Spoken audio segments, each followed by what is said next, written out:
Hello, welcome to my channel Savitri Sunita vlogs. ಇವತ್ತು Sunday ದಿನದ ಒಂದು ವ್ಲಾಗನ್ನು ಅಪ್ಲೋಡ್ ಮಾಡಿದ್ದೀನಿ. ಸೊ ಸಂಡೇ ಮಾರ್ನಿಂಗ್ದೇ ನಾನು ವ್ಲಾಗನ್ನು ಸ್ಟಾರ್ಟ್ ಮಾಡ್ಕೊಂಡಿದ್ದೆ. ಮಾರ್ನಿಂಗ್ ಟೈಮು ಮಹೇಶ್ ವಾಕಿಂಗ್ ಹೋದಾಗ ನೇರಳೆ ಹಣ್ಣು ತೊಗೊಂಡು ಬಂದಿದ್ದರು. ಸೊ ಈ ಸೀಸನ್ ಸ್ಟಾರ್ಟ್ ಆದಾಗಿಂದ, ಅಂದರೆ ನೇರಳೆ ಹಣ್ಣಿನ ಸೀಸನ್ ಸ್ಟಾರ್ಟ್ ಆದಾಗಿಂದ ನೇರಳೆ ಕಾಯಿನೇ ತಿಂದೇ ಇರಲಿಲ್ಲ. ಸೊ ಹೀಗಾಗಿ ಅವರು ನೋಡಿದ ತಕ್ಷಣ ನೇರಳೆ ಹಣ್ಣು ಸಿಕ್ಕಿದ ತಕ್ಷಣ ತೊಗೊಂಡು ಬಂದಿದ್ದರು. ತಿಂದೇ ಇಲ್ಲ ನೋಡು ಇವಾಗ ಅಂತ ಹೇಳಿ. ಸೊ ಅವನ್ನೆಲ್ಲ ಕ್ಲೀನ್ ಮಾಡಿಕೊಂಡು ಎಲ್ಲ ತೊಳ್ಕೊಂಡು ಫ್ರಿಜ್ಜಲ್ಲಿ ತೆಗೆದಿಟ್ಟೆ. ಆಮೇಲೆ ಟಿಫಿನ್ ಮಾಡೋ ಟೈಮಲ್ಲಿ, ಇಲ್ಲಾಂದರೆ ಮಧ್ಯಾಹ್ನ ಟೈಮಲ್ಲಿ ತಿಂದರೆ ಆಯಿತು ಅಂತ ಹೇಳಿ. ಆ್ಯಕ್ಚುಲಿ ಇಲ್ಲಿ ಹೈದ್ರಾಬಾದಲ್ಲಿ ಟಿಫಿನ್ ಅಂತ ಅಂದರೆ ಸಿಗೋದು ಇಡ್ಲಿ, ಆಮೇಲೆ ಗೋಳಿ ಬಜ್ಜಿ, ಪೂರಿ. ಇದಂತೂ ಫಿಕ್ಸು. ದೋಸೆನೇ ಸಿಗುತ್ತೆ ಇಲ್ಲ ಅಂತ ಅಲ್ಲ, ಬಟ್ ಆಲ್ಮೋಸ್ಟ್ ಟಿಫಿನ್ಗೆ ಅಂತ ಸಿಗೋದು ಗೋಳಿ ಬಜ್ಜಿನೇ ಸಿಗುತ್ತೆ ಇಲ್ಲಿ. ಅಂದರೆ ಮೈಸೂರು ಬೋಂಡ ಅಂತ ಏನು ಕರಿತೀವಿ, ಸೊ ಅದೇ ಸಿಗುತ್ತೆ ಇಲ್ಲಿ, ಬೋಂಡ ಅಂತ ಹೇಳಿ. ಸೊ ಮಹೇಶ್ಗೆ ಇದು ಇಷ್ಟ. ಹೈದ್ರಾಬಾದಲ್ಲಿ ಇಲ್ಲಿ ಬೋಂಡ ಸಿಗುತ್ತಲ್ಲ, ಅದು ಇಷ್ಟ ಅವ್ರಿಗೆ. ಸೊ ಹಾಗಾಗಿ ಇವತ್ತು ಸಂಡೇ ಇತ್ತಲ್ಲ, ಸೊ ಟಿಫಿನ್ಗೆ ಅದನ್ನೇ ಮಾಡೋಣ ಅಂತ ಹೇಳಿ ಮೈಸೂರು ಬಜ್ಜಿನ ಮಾಡ್ತಾಯಿದ್ದೀನಿ. ಸೊ ಅದ್ರ ಜೊತೆಗೆ ಚಟ್ನಿ ಬೇಕು. ಆಲ್ಮೋಸ್ಟ್ ನಾನು ಕಾಯಿ ಚಟ್ನಿ ಎಲ್ಲ ಮಾಡೋಂಗಿಲ್ಲ, ಅಂದರೆ ಕೊಬ್ಬರಿ ಚಟ್ನಿ ಅದು ಏನು ಮಾಡಲ್ಲ ನಾನು. ಜಾಸ್ತಿ ನಾನು ಯೂಸ್ ಮಾಡೋದು ಶೇಂಗಾ ಚಟ್ನಿನೇ ಜಾಸ್ತಿ ಮಾಡ್ತಿರ್ತೀನಿ. ಸೊ ಆಲ್ರೆಡಿ ಶೇಂಗಾವನ್ನು ಹುರ್ಕೊಂಡಿದ್ದೆ. ಶೇಂಗಾ, ಆಮೇಲೆ ಪುಟಾಣಿಯನ್ನು ಹಾಕ್ಕೊಂಡೆ, ಆಮೇಲೆ ಕೆಂಪು ಮೆಣಸಿನ್ಕಾಯಿ, ಆಮೇಲೆ ಉಪ್ಪು, ಜೀರಿಗೆ, ಶುಂಠಿ, ಬೆಳ್ಳುಳ್ಳಿ, ಸಕ್ಕರೆ ಇದನ್ನೆಲ್ಲನೂ ಹಾಕ್ಕೊಂಡು ಮಿಕ್ಸರ್ ಜಾರಲ್ಲಿ ಹಾಕ್ಕೊಂಡು ಸಣ್ಣದಾಗಿ ರುಬ್ಕೊಂಡೆ. ಸೊ ಶೇಂಗಾ ಚಟ್ನಿ ರೆಡಿ ಆಯಿತು.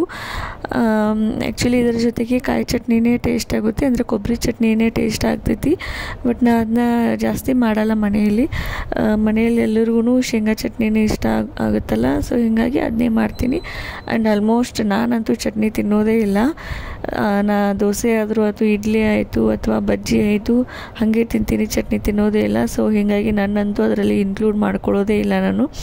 ಸೊ ಹೀಗಾಗಿ ಮನೆಯಲ್ಲಿ ಎಲ್ರಿಗೂ ಶೇಂಗಾ ಚಟ್ನಿ ಇಷ್ಟ ಅಲ್ಲ ಅಂತ ಹೇಳಿ ಪ್ರತಿಯೊಂದಕ್ಕೂ ನಾನು ಶೇಂಗಾ ಚಟ್ನಿನೇ ಮಾಡಿರ್ತೀನಿ. ಆ್ಯಂಡ್ ಇಲ್ಲಿ ಗೋಳಿ ಬಜ್ಜಿ ಮಾಡೋದಕ್ಕೆ, ಮೈಸೂರು ಬಜ್ಜಿ ಮಾಡೋದಕ್ಕೆ ಎಲ್ಲನೂ ರೆಡಿ ಮಾಡ್ಕೊಳತ್ತೀನಿ. ಮೊದಲಿಗೆ ನಾನು ಮೈದಾ ಹಿಟ್ಟನ್ನು ಹಾಕ್ಕೊಂಡೆ. ಇಲ್ಲಿ 4 ಕಪ್ ಆಗೋವಷ್ಟು ಮೈದಾ ಹಿಟ್ಟನ್ನು ಹಾಕ್ಕೊಂಡೆ. 4 ಕಪ್ ಏನಕ್ಕಂತಂದರೆ ನಮ್ಮ ಮನೇಲಿ 5 ಜನ ಇದ್ದೀವಿ. ಸೊ 5 ಜನಕ್ಕೂ ಸಾಲ್ಬೇಕಲ್ಲ. ಸೊ ಹೀಗಾಗಿ 4 ಕಪ್ಪು ಆಗುವಷ್ಟು ಮೈದಾ ಹಿಟ್ಟನ್ನು ಹಾಕ್ಕೊಂಡೆ. ಅದಕ್ಕೆ 1 ಕಪ್ ಅಷ್ಟು ಮೊಸರನ್ನು ಹಾಕ್ಕೊಂಡೆ. ಆಮೇಲೆ ಸಣ್ಣದಾಗಿ ಹೆಚ್ಚಿರುವಂಥ ಕರಿಬೇವು, ಆಮೇಲೆ ಸೋಡಾವನ್ನು ಹಾಕ್ಕೊಂಡೆ. 1-2 ಸ್ಪೂನಷ್ಟು ಸಕ್ಕರೆನ ಹಾಕ್ಕೊಂಡೆ. ಮೈಸೂರು ಬಜ್ಜಿ ಅದು ಟೇಸ್ಟ್ ಸ್ವೀಟಾಗಿರುತ್ತಲ್ಲ, ಸೊ ಹೀಗಾಗಿ ಸ್ವಲ್ಪ ಜಾಸ್ತಿನೇ ಸಕ್ಕರೆನ ಹಾಕ್ಕೊಂಡಿದ್ದೆ. ಅದಾದಮೇಲೆ ಸಣ್ಣದಾಗಿ ಕಟ್ ಮಾಡ್ಕೊಂಡಿರುವಂಥ ಹಸಿ ಶುಂಠಿನ ಹಾಕ್ಕೊಂಡಿದ್ದೀನಿ. ಅದು ಹಸಿ ಶುಂಠಿ ಏನಾಗುತ್ತೆ, ತಿನ್ನಬೇಕಾದ್ರೆ ಬಾಯಲ್ಲಿ ಬರುತ್ತಲ್ಲ, ಸೊ ಆವಾಗ ಫ್ಲೇವರ್ ಚೆನ್ನಾಗಿ ಅನಿಸುತ್ತದು. ಸೊ ಹೀಗಾಗಿ ಸ್ವಲ್ಪ ಹಸಿ ಶುಂಠಿನ ಹಾಕ್ಕೊಂಡಿದ್ನಿ. ಆ್ಯಂಡ್ ಇದ್ರ ಜೊತೆಗೆ ಏನು ಹಾಕ್ಕೊಳ್ತೀವಿ ನಾವು, ಸಣ್ಣದಾಗಿ ಹೆಚ್ಚಿರುವಂಥ ಕೊಬ್ಬರಿನ ಹಾಕ್ಕೊಳ್ತೀವಿ. ಆ್ಯಂಡ್ ನಮ್ಮ ಮನೇಲಿ ಇವತ್ತು ಕೊಬ್ಬರಿ ಇರಲಿಲ್ಲ, ಸೊ ಹೀಗಾಗಿ ಅದನ್ನೊಂದು ಹಾಕ್ಕೊಳ್ಳಿಲ್ಲ ಅಷ್ಟೇ. ಸೊ ಇದನ್ನೆಲ್ಲನೂ ಹಾಕ್ಕೊಂಡು ನಾರ್ಮಲ್ ಬಜ್ಜಿ ಮಾಡ್ತೀವಲ್ಲ, ಅದೇ ಒಂದು ಹದಕ್ಕೆ ನಾವು ಏನು ಮಾಡಬೇಕು, ಕಲಿಸ್ಕೊಳ್ಬೇಕು. ಸೊ ಇಲ್ಲಿ ನಾನು ಸ್ಪೂನಿಂದ ಕಲಿಸ್ಕೊಂಡ್ರೆ ಅಷ್ಟು ಬೇಗ ಮಿಕ್ಸ್ ಆಗಲ್ಲ ಅಂತ ಹೇಳಿ ಕೈಯಿಂದನೇ ನಾನು ಕಲಿಸ್ಕೊಳತ್ತೀನಿ. ಸ್ವಲ್ಪನೇ ನೀರು ಹಾಕ್ಕೊಂಡು ಪೂರ್ತಿ ಒಂದು ಬಜ್ಜಿ ಹಿಟ್ಟಿನ, ನಾವು ನಾರ್ಮಲಾಗಿ ಬಜ್ಜಿ ಮಾಡ್ತೀವಲ್ಲ ಕಡಲೆ ಹಿಟ್ಟಿನ ಬಜ್ಜಿ, ಸೊ ಆ ಒಂದು ಹದಕ್ಕೆ ನಾವು ಇದನ್ನ ಏನು ಮಾಡಬೇಕು, ಕಲಿಸ್ಕೊಂಡು ಇಟ್ಕೊಳ್ಬೇಕು.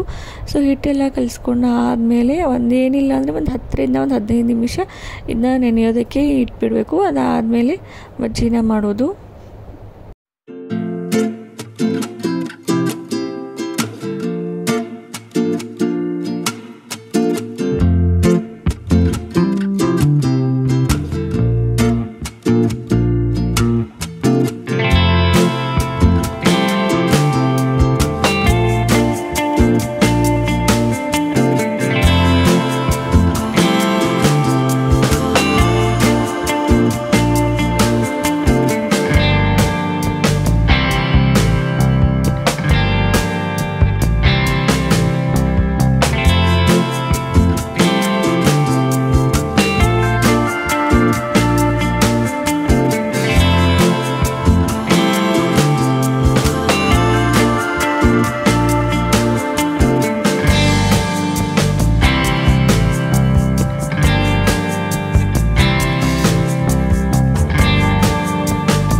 ಸಂಡೇ ಇದ್ದರೆ ಅಂತೂ ಮಹೇಶ್ಗೆ ಒಂದು ಕೆಲಸ ರೆಡಿ ಮಾಡೇ ಇಟ್ಟಿರ್ತೀನಿ. ಇವತ್ತು ಫ್ರಿಜ್ಜಲ್ಲಿ ಅದೇನು ಐಸರ್ ಇರ್ತೈತಲ್ಲ, ಸೊ ಅದು ಫುಲ್ ಐಸಾಗಿ ಗಟ್ಟಿಯಾಗಿ ಪ್ಯಾಕ್ ಆಗಿತ್ತು. ಸೊ ಹೀಗಾಗಿ ಅವ್ರಿಗೆ ತೋರಿಸಿದ್ನಿ ಅದನ್ನ, ಎಲ್ಲ ಐಸಾಗಿ ಗಟ್ಟಿಗೈತಿ ಅಂತ ಹೇಳಿ. ಸೊ ಅವರೇ ಅದನ್ನ ಏನು ಮಾಡಿದರು, ಎಲ್ಲನೂ ಕ್ಲೀನ್ ಮಾಡಿ ಫ್ರಿಜ್ಜೆಲ್ಲನೂ ಕ್ಲೀನ್ ಮಾಡಿ ನನಗೆ ಕೊಟ್ಟರು.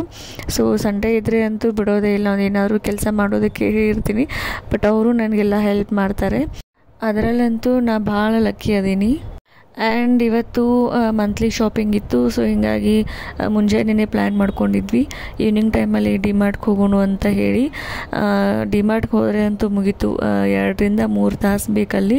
ಸೊ ಹೀಗಾಗಿ ನಾವು ಹೋಗಿ ಬರೋ ಅಷ್ಟರಲ್ಲಿ ಪ್ರಯತ್ನ ಕಾಡ್ತಾನಂತೇಳಿ ಅವನು ಕರ್ಕೊಂಡು ಹೋಗಿದ್ದು. ಅವನಂತೂ ಫುಲ್ ಎಂಜಾಯ್ ಮಾಡ್ದ ಅಲ್ಲಿ.